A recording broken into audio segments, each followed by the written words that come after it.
Colour. अरे वाह। A few moments later. ये कलर बताओ कैसा है? हैं? इसमें आवाज नहीं है अम्मी, वो वाली। क्या बोला तूने?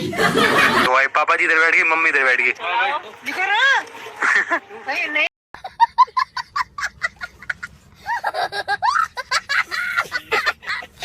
नहीं चलेगी, हो गई स्टार्ट, हो गई।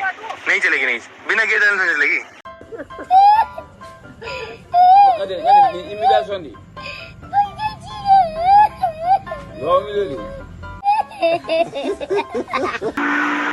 बजा रहा है, मजा तो आ रहा है लेकिन इतना ज्यादा नहीं जो कि पहले में आ रहा था। तेरा बाप यहाँ छोड़कर गया था कि तेरी माँ?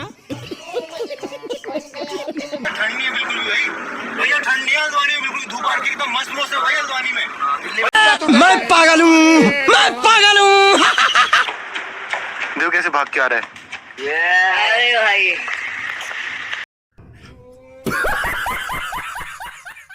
तो यार बस आज के लिए सिर्फ इतना ही। अगर तुम्हें ये वीडियो पसंद आई तो लाइक मारो और